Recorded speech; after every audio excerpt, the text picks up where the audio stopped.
né? E nós esmiuçamos esse versículo, né, de forma bem profunda. Vou reenviar aqui os slides, tá?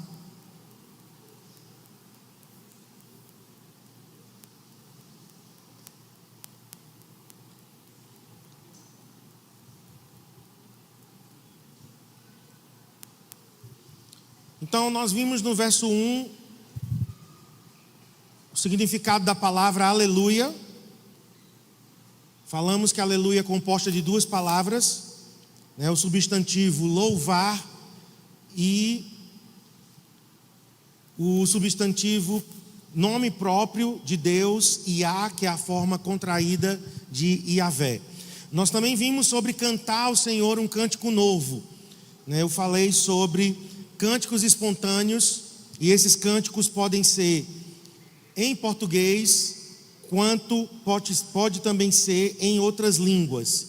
E então a gente aprofundou bastante sobre a questão, né, do dom de línguas privadas. São aquelas línguas que você fala para a edificação própria. Só uma ressalva aqui, só um acréscimo aqui com mais detalhes. Nós cremos que o dom de línguas é uma evidência do batismo com o Espírito Santo, certo? Nem todas as igrejas pentecostais carismáticas creem dessa forma, certo? Algumas colocam o dom de línguas como mais um dom na lista de todos os que já temos nas Escrituras. Então alguém pode ou não falar em línguas. Nós seguimos a linha pentecostal clássica, apesar de nós não sermos pentecostais com usos e costumes, né, mas nós somos uma igreja pentecostal carismática. Então nós seguimos a linha que todas as pessoas batizadas com o Espírito Santo em Atos dos Apóstolos falaram em outras línguas. Todos os casos de enchimento do Espírito, então você pode pesquisar, né, faço esse desafio, pesquise em Atos dos Apóstolos, todas as ocasiões que as pessoas foram cheias do Espírito, elas falaram em outras línguas. Nós seguimos também Marcos capítulo 16, né, queria que você abrisse aí, só estou aqui complementando o que falamos quarta passada. Marcos capítulo 16, Jesus fala dos sinais que seguirão os que creem. Estes sinais seguirão aos que creem. Marcos 16, a partir do verso 17. Estes sinais, então Jesus vai falar que sinais acompanham, perseguem. A palavra aí acompanhar é ir na cola, é ir junto, vai atrás. Você vai e os sinais vêm atrás de você. Não é você perseguindo sinais. Tem muito crente indo atrás dos sinais, né? Tem gente indo atrás de profecia, né? Atrás de uma revelação. Não é isso que Jesus nos ensina. Estes sinais seguirão aos que creem. Não é, os que creem seguirão estes sinais. É bem diferente. Então nós temos aqui, estes sinais seguirão, acompanharão aqueles que creem. Em meu nome. Aí vamos ver quais são os sinais que acompanham os que creem. Quantos creem aqui? Quantos são crentes aqui? Então, se cremos, estes sinais nos acompanharão. No nome de Jesus, ele diz, expelirão demônios. Então, qualquer crente pode expulsar demônios. Você não precisa me ligar na madrugada para expulsar demônio. Se vire, você mesmo expulse. Porque você tem autoridade no nome de Jesus. Não é por preguiça não, tá, irmãos? A gente é disposto para qualquer coisa, para qualquer hora. É porque alguns crentes acham que tem menos autoridade que o pastor. No Novo Testamento isso não existe. Todos são sacerdotes da nova aliança. Amém? Linhagem real, sacerdócio real.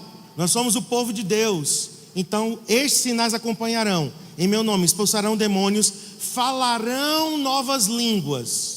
Está escrito aí na sua Bíblia, olha aí para ela, mesmo que seja do celular, mas não importa, a Bíblia no celular também é Bíblia. falarão novas línguas. Aí nós temos falar, são palavras articuladas, novas, que significa kainos. Kainos significa algo desconhecido, algo que nunca foi falado antes, certo? É uma palavra grega que diferencia. Aqui línguas são línguas novas, no sentido de que são desconhecidas, não podem ser aprendidas.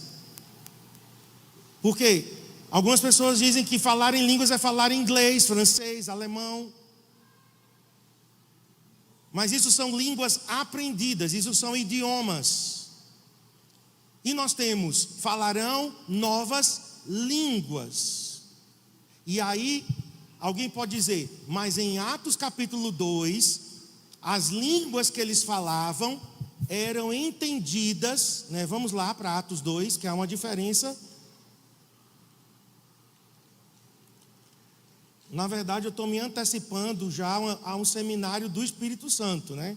Dos dons do Espírito. Mas já que eu comecei falando sobre o dom de línguas, é importante, né, você entender essa base bíblica.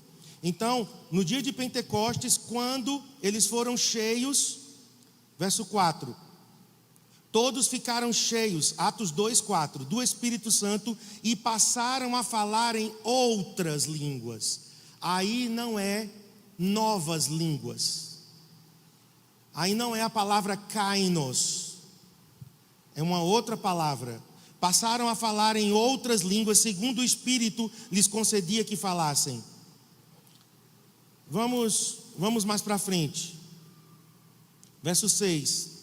Quando, pois, se fez ouvir aquela voz, afluiu a multidão, que se possuiu de perplexidade, porquanto cada um os ouvia falar na sua própria língua. Agora, verso 7. Estavam, pois, atônitos e se admiravam, dizendo: vede, não são porventura galileus todos esses que estão aí falando? E como os ouvimos falar, cada um em nossa própria língua materna? Então, nós entendemos que o dom de línguas pode ser línguas desconhecidas, línguas que nunca foram aprendidas. Então, Marcos 16:17 diz isso. Novas línguas, línguas não aprendidas, não são idiomas. Mas aqui em Atos capítulo 2, quando o Espírito Santo desceu sobre aquelas pessoas, então um milagre aconteceu, porque eles falavam em línguas, mas aqui em idiomas que as pessoas que estavam lá entendiam em sua própria língua. Então alguém diz que o milagre foi em ouvir em outras línguas, ouvir na sua própria língua. Alguém diz que o milagre foi falar. Digamos, eu não sei falar árabe, e eu começo a falar em árabe. Isso é um milagre. Mas alguém diz que o milagre não foi eu falar em árabe. Se fosse comparado ao que eu estou dizendo, seria eu falando em português e ela entendendo em árabe. Bom, mas de toda forma, nós temos aqui também a operação sobrenatural do Espírito Santo. Então, quer seja novas línguas, conforme Marcos 16, verso 17, quer seja outras línguas, como está aqui em Atos 2, 4, o que nós entendemos é que quando alguém é cheio do Espírito, ele fala em línguas. Certo? Então nós temos relatos, por exemplo, de pessoas que pregaram o Evangelho sobrenaturalmente, falando em uma língua que eles não aprenderam, e as pessoas ouviam na sua língua materna. Isso é realmente um grande milagre de Deus. Só que o apóstolo Paulo, em 1 Coríntios 12, ele diz assim, olha, vamos lá, 1 Coríntios 12.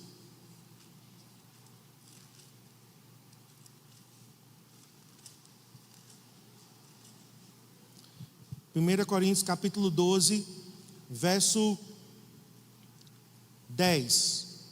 Ele faz a lista dos dons, mas eu vou me concentrar apenas nos dois últimos. há variedade de línguas e há outro, capacidade para interpretá-las. Então Paulo está dizendo que o dom que o Espírito Santo dá, um dos dons que o Espírito Santo dá é variedade de línguas. São línguas variadas. Então, eu posso falar em uma língua e Cristiane, por exemplo, falar em uma outra língua. Línguas estranhas. Porque é variedade de línguas. Ou eu mesmo posso um dia orar em uma língua estranha e em outro dia orar em outra língua estranha. Ou no meio da oração já ser outra língua. Então, o dom se chama variedade de línguas. São línguas que podem ser faladas de várias formas. E aí Paulo, ele diz: dou graças a Deus, porque eu falo mais em línguas do que todos vocês. Então o apóstolo Paulo, ele deixa claro que o dom de línguas era um dom que ele usava muito. E ele usa o dom de línguas no verso 14 como o dom para edificação pessoal ou para trazer uma mensagem para a igreja. Isso eu falei semana passada, tá? Só quero esclarecer então que nós seguimos a linha pentecostal clássica que diz o quê? Toda pessoa batizada com o Espírito Santo, ela fala em línguas. Porque para nós o batismo com o Espírito Santo tem uma evidência. E a evidência inicial para nós é falar em línguas. Jesus disse: aquele que crê falarão novas línguas. Ok? Então, só esclarecendo isso para vocês. Mas vamos lá para o Salmo 149, verso 2 agora. As dúvidas que vocês tiverem, meus irmãos, vocês podem escrever para mim, eu tenho o maior prazer de respondê-los, tá?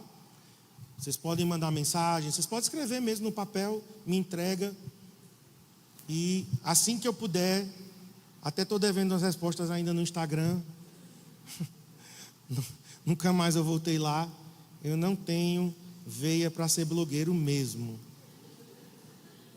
Com um monte de perguntas lá para ser respondida, eu estou me lembrando agora. Versículo 1 ainda, né? Versículo 1. Louvai ao Senhor, cantai ao Senhor um cântico novo. Agora, e o seu louvor na congregação dos santos. Essa parte agora que nós vamos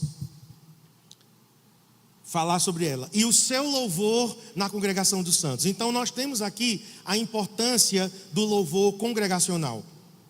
Cantar juntos como igreja.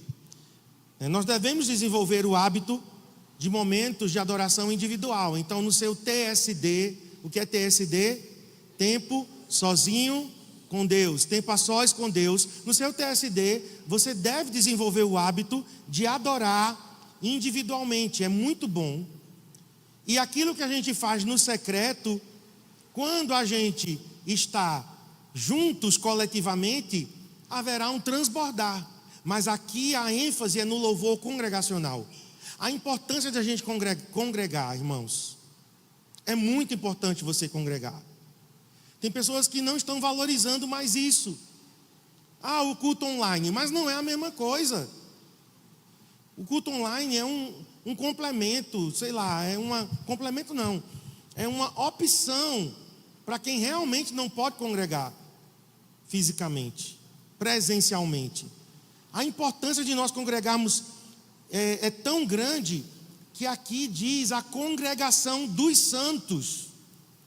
O seu louvor na congregação dos santos. Os santos reunidos, cantando, têm poder no mundo espiritual. Hoje eu estava ali cantando, vendo Abner, eu olhei para Abner e eu me vi com 15 anos. Abner parece muito comigo, porque eu era magro, tá? Eu ainda sou magro, na verdade eu sou magro, eu só sou barrigudo. Mas Abner parece, é verdade, eu tenho perna fina, eu tenho braço fino. Então, vocês estão rindo por quê? E Abner, ele parece muito comigo, assim, fisicamente, quando eu tinha 15, 16 anos. Foi a idade que eu comecei a ministrar a adoração. Então hoje, quando eu abri os olhos, que eu olhei para Abner, eu me vi. 35 anos atrás, quando eu me converti. E ele estava cantando essa música que eu vou pedir para ele cantar no final, que é Beleza de Deus, Cristo, Filho, essa daí.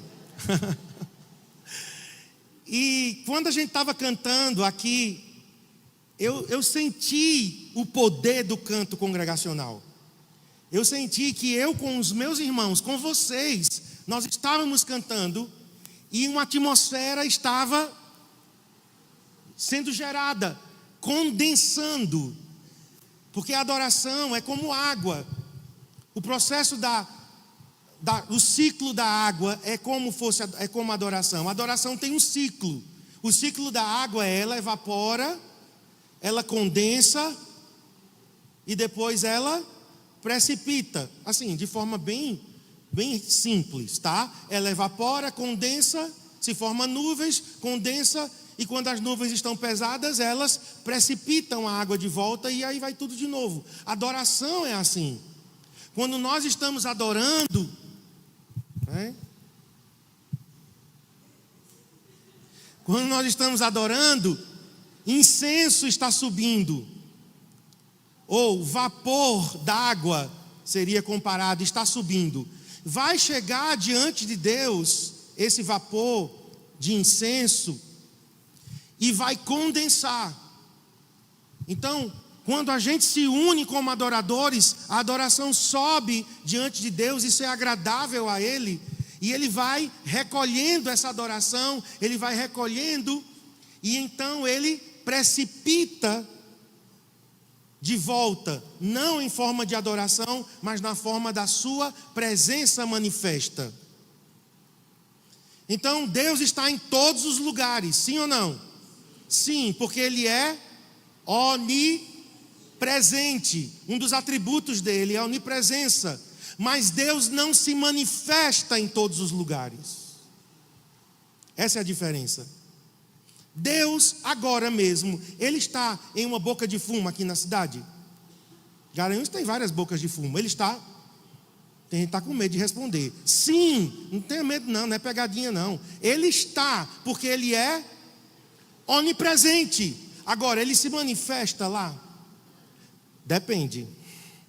Se tiver um adorador lá, mesmo em uma boca de fumo, porque Deus não vai se restringir a 4 paredes de um templo, de uma igreja evangélica. Se um crente for lá e condensar, evaporar a adoração, e a adoração condensar, voltará na forma de presença manifesta. Então pode ser que numa boca de fumo, Deus se revele. E as pessoas ali vão começar a chorar, elas não vão nem entender o que está acontecendo. Pô, tem alguma coisa estranha, mano. Ô cara, sei lá, estou me arrepiando agora. Ele não sabe dizer o que é. Presença manifesta de Deus. Mas vamos voltar para o culto, né? Que ninguém está em boca de fumo aqui, mas só quis ilustrar para você entender que a presença de Deus está em todos os lugares ao mesmo tempo, mas Ele não se manifesta em todos os lugares. Por quê? Porque é necessário condições para Deus se manifestar. Então a gente está num culto e tem um monte de gente dispersa. Você está conversando, você está olhando o celular, você está roendo unha, você está olhando que a camisa do pastor é a mesma da semana passada, que a barriga dele está grande, que ele tem isso, que ele tem aquilo. Você não está adorando, você está apenas cantando de boca para fora. Então Deus não vai se manifestar, porque a condição para Ele se manifestar é que os adoradores o adorem em espírito e em verdade. Se você está no piloto automático, e eu já estive muitas vezes no piloto automático cantando a beleza de... Eita, meu Deus, mas tem um boleto para pagar amanhã. Eita, que eu me esqueci de anotar isso. E cantando da boca para fora, mas muitas distrações. Às vezes são distrações, às vezes é incredulidade, às vezes é pecado não confessado na nossa vida, que nos separa de Deus. Às vezes é mundanismo, gente mundana que está no meio da igreja, com práticas mundanas, um pé na igreja, outro no mundo. Às vezes é medo, você está com medo dos homens, que vão dizer de mim. Todas essas barreiras, às vezes é tradição. Não, mas eu nunca chorei, eu nunca levantei a mão. Isso é tradição, isso é religiosidade. Todas essas barreiras impedem a manifestação da presença de Deus. Então a presença de Deus se manifesta com dadas condições. A água não evapora do nada. É preciso calor, aí ela evapora. Para a adoração subir até o trono de Deus, tem que ser em espírito e em verdade. Então não é cantando de boca para fora, não é uma bonita canção, não são instrumentos lindos, magníficos. Não, não é nada disso.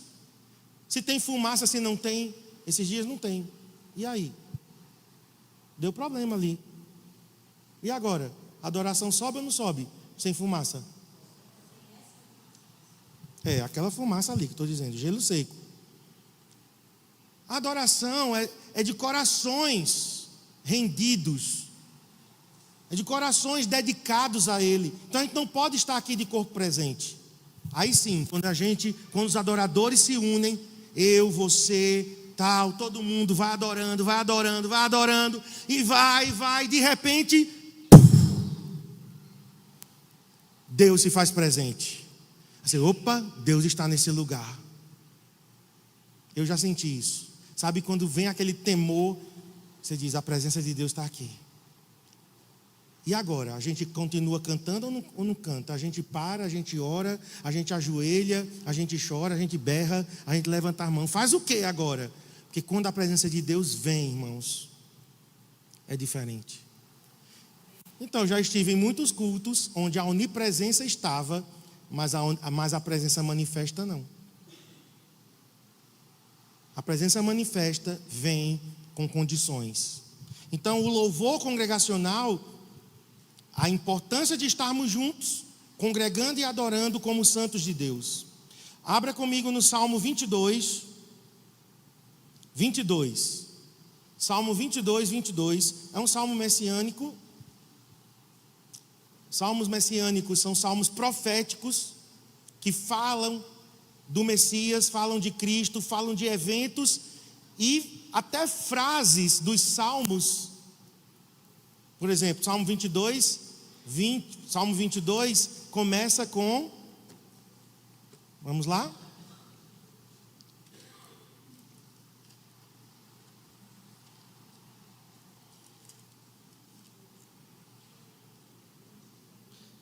Salmo 22, 1. Deus meu, por que me desamparaste? Essas palavras são apenas de Davi? São aqui.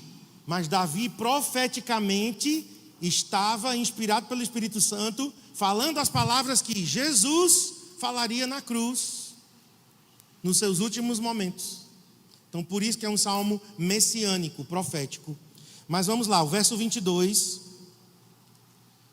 A meus irmãos, então aqui é Cristo falando, a meus irmãos declararei o teu nome, cantar-te-ei louvores no meio da congregação.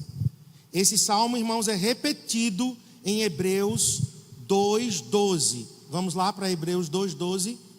Então, o Salmo 22 é citado, agora aplicado diretamente a Cristo. Por quê? Porque no Salmo 22 era Davi falando, mas agora em Hebreus 2:12 diz, vamos ler o 11. Pois tanto que santifica como os que são santificados, todos vêm de um só. O que santifica é Cristo, os que são santificados somos nós. Todos vêm de um só. Por isso é que ele, Jesus, Cristo, não se envergonha de lhe chamar irmãos. Jesus não se envergonha de chamar a mim e a você de seus irmãos. Olha que privilégio. Dizendo, aí vai repetir o Salmo 22. A meus irmãos declararei o teu nome, cantar-te-ei louvores no meio da congregação. Olha a importância do cântico congregacional. Olha a importância, irmãos, de estarmos juntos no culto de celebração adorando. Porque Jesus vem cantar conosco. Que privilégio, hein? As pessoas acham que o louvor é só uma besteirinha, né? É só música que vai nos agradar. Não, aqui diz que Jesus vem cantar conosco. O espírito da profecia é liberado quando adoramos. Enquanto nós cantamos louvores ao nosso Deus, Cristo está iluminando as nossas mentes com a glória do caráter do Pai. Quando diz aqui, olha, proclamarei o teu nome aos meus irmãos. O que é proclamar o nome de Deus? É revelar a glória do caráter do Pai. Eu quero cantar essa música no final porque diz isso. Diz que o Filho é quem revela a glória do Pai. Eu quero conhecer o Pai. Como é que eu conheço o Pai? Através do Filho.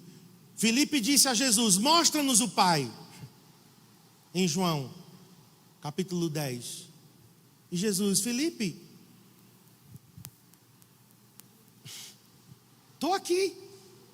Eu vim para revelar a glória do Pai. Então, quando nós cantamos juntos, o cântico junto, congregacional, da igreja toda cantando, Jesus vem cantar conosco. E quando Ele vem cantar, Ele inunda as nossas mentes com revelação de Deus. A gente vai conhecendo Deus. Eita, esse aspecto, isso, eu não sabia. Aí vem sobre você um entendimento espiritual. Já aconteceu isso muitas vezes enquanto eu estava adorando com os meus irmãos, crescendo em revelação, crescendo em entendimento das coisas espirituais. Meus irmãos, adoração não é apenas um mero cantar, abrir a boca e ficar apenas articulando palavras soltas. Não. Quando nós adoramos, nós estamos construindo um ambiente. Cada um como uma pedrinha, construindo um ambiente, construindo um lugar onde Cristo vem e se assenta. No Salmo 22 diz isso. Volta lá. Só complementando aqui essa ideia. Salmo 22, verso 3. Contudo, tu és santo, entronizado entre os louvores de Israel. Entronizado, ou seja, os louvores de Israel, os louvores do povo de Deus, constroem um lugar, constroem um ambiente, constroem um trono onde o Senhor pode vir e se assenta. Ele precisa de um ambiente. Se você não lê o livro A Casa Favorita, leia. Inclusive quem estiver com esse livro, o Cristiano sempre fala, né? Por favor, devolva. Sumiu. A Casa Favorita, ele diz o seguinte: Deus quer vir. Deus quer vir. Deus é um Deus que se esconde, mas Ele se esconde para a gente achá-lo.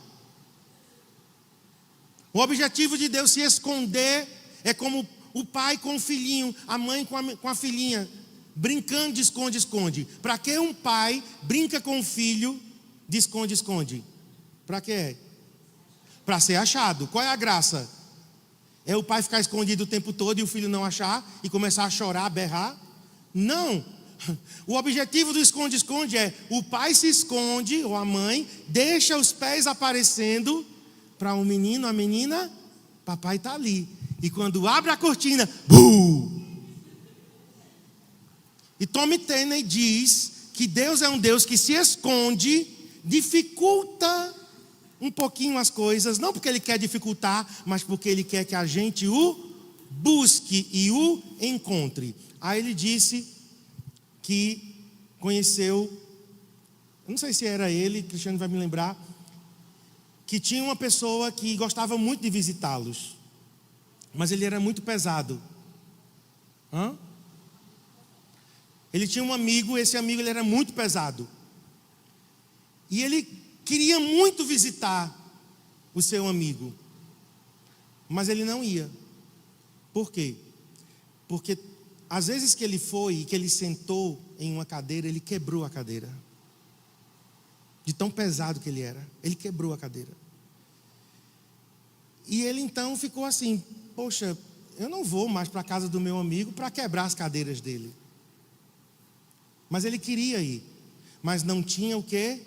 Um lugar adequado, preparado para suportar o peso daquele amigo. Qual era a do dono da casa? Eu vou fazer uma cadeira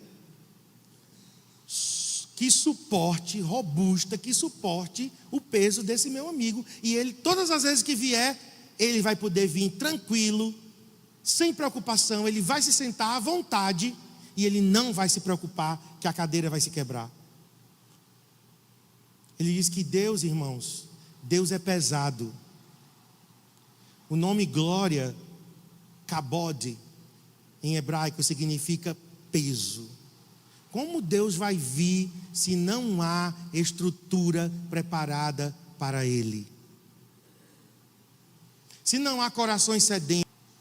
Então Deus, Ele vem, quando é que Ele vem? Ele vem quando há um ambiente preparado para Ele. Porque quando Ele vem, a glória dEle vem, e a glória dEle é pesada. Como é que a glória dEle vai vir se não há estrutura? Por exemplo, alguém com pecados não confessados. Como Deus vai vir? Ele não vai vir. Porque a glória dEle não vai repousar em um lugar sujo, imundo. Ele não divide a glória dEle não se mistura. Então ele disse: olha, irmãos, nós temos que ser a casa favorita, porque esse amigo gostava daquela casa, ele queria muito ir para aquela casa, mas aquela casa não tinha uma cadeira que suportasse o peso dele. Era necessário que alguém se preocupasse com isso.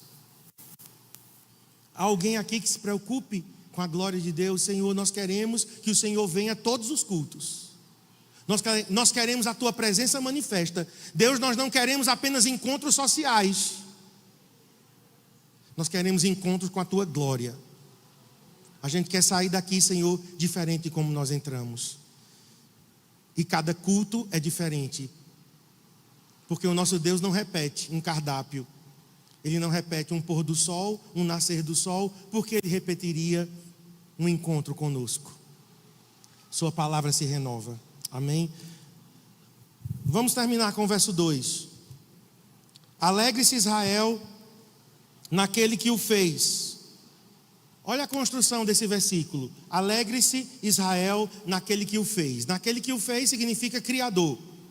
Regozijem-se os filhos de Sião no seu rei. Alegrem-se Israel e regozijem-se os filhos de Sião.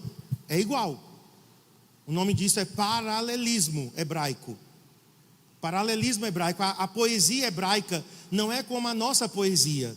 A nossa poesia, a rima é com sons, né? Então geralmente o final da frase, o som vai repetir na outra frase. Então a gente chama isso de poesia.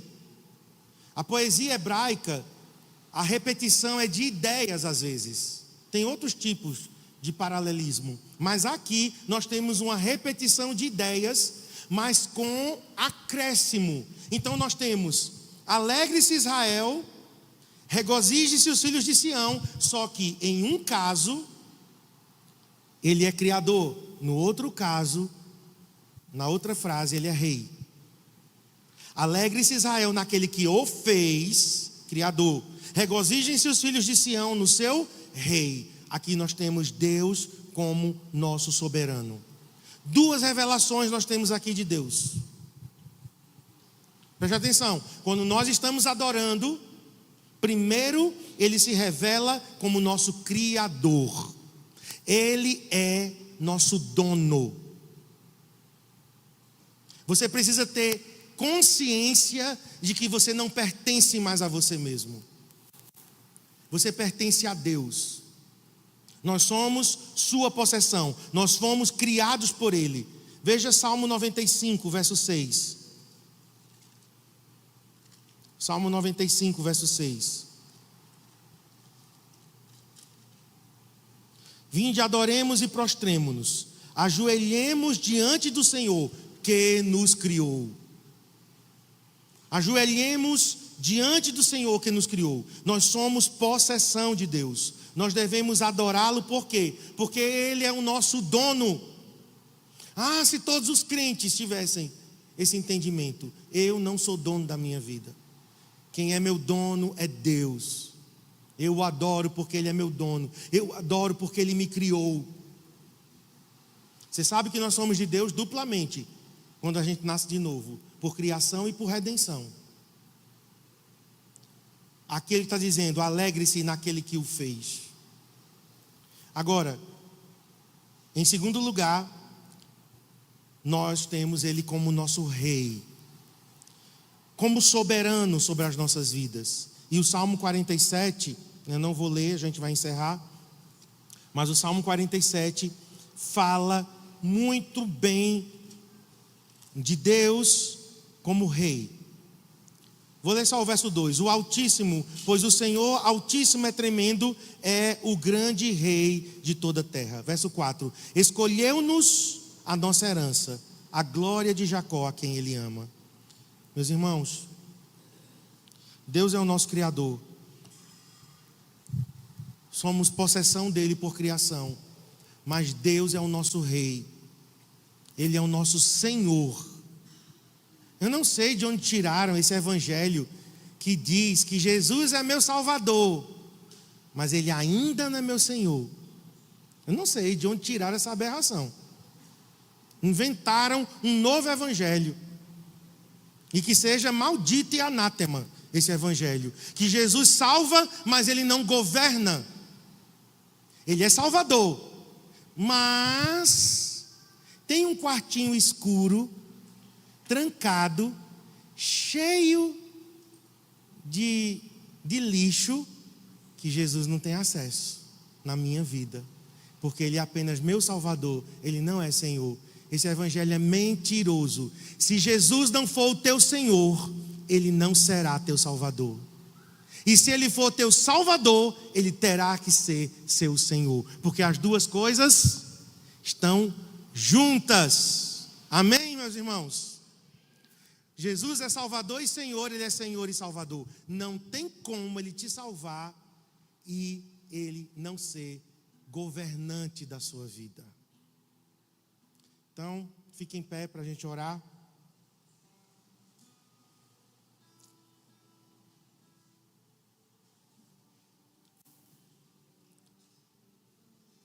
Nós vamos cantar essa canção que eu falei. Ela me lembra alguma coisa. Feche seus olhos. Ela me lembra, acho que os anos 90. As músicas de Cláudio Claro. Ela tem algo nessa canção. Eu estava ouvindo. Feche seus olhos agora. Deixa essa melodia e letra tocar teu coração. Não posso deixar de amá-lo. Ainda é doce em meus lábios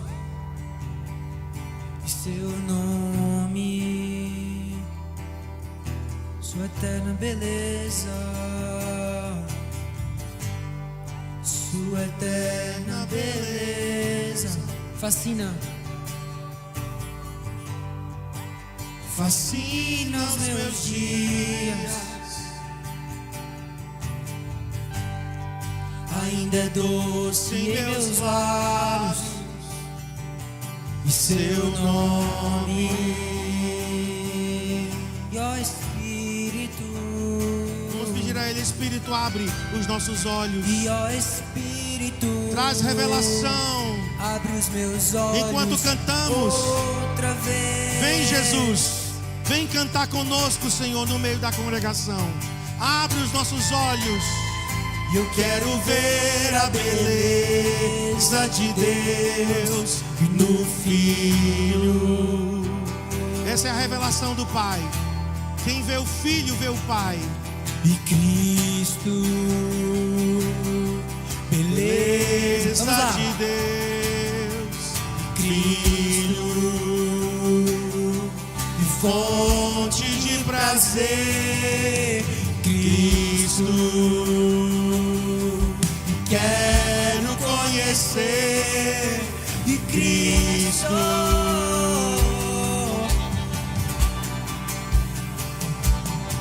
e Cristo, beleza de Deus, e Cristo,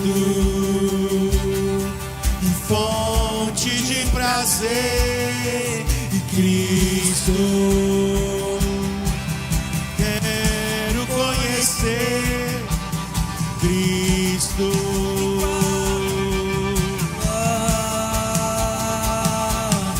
E qual a beleza que existe em ti, e que eu ainda não vi. E qual lugares que ainda não fomos em Deus, territórios que ainda não exploramos em Deus, aspectos do seu caráter que ainda não conhecemos. Qual a beleza? Qual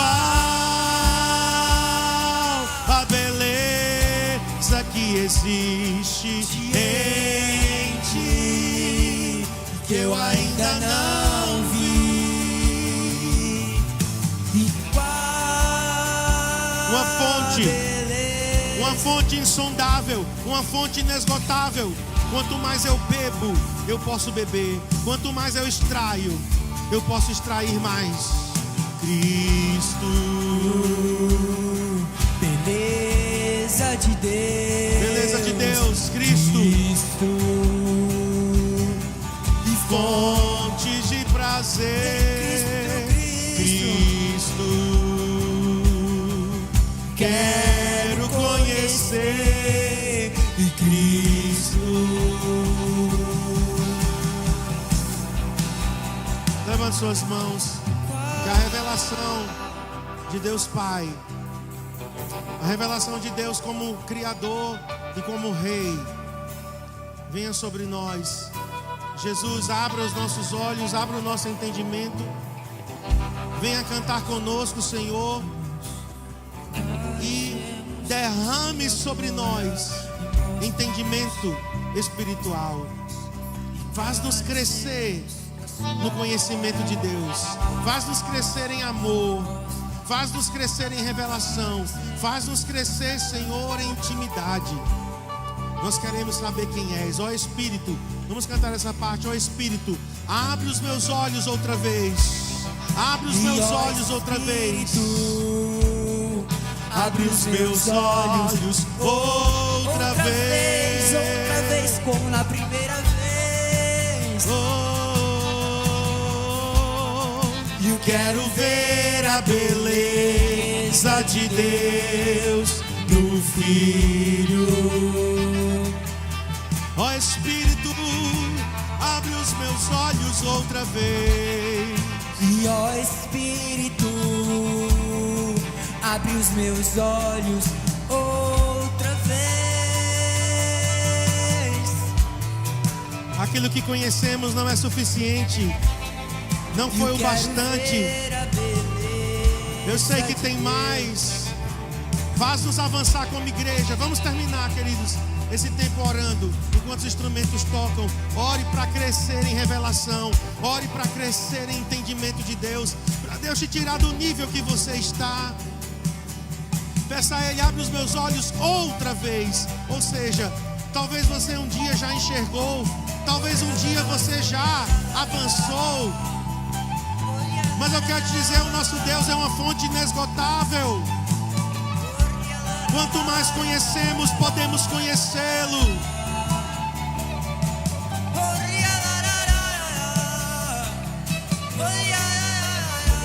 Quanto mais fundo vamos, mais vamos fundo, mais vamos. Um abismo chama outro abismo. Um abismo. As minhas profundezas clamam pelas profundezas de Deus. Ó Espírito, Vamos cantar. Abre os meus olhos outra vez. Vamos encerrar. Ó Espírito, Abre os meus olhos outra vez.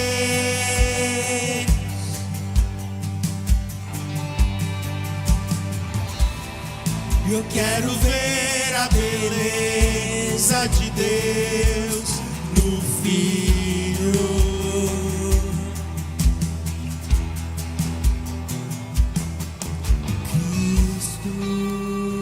Oh Jesus,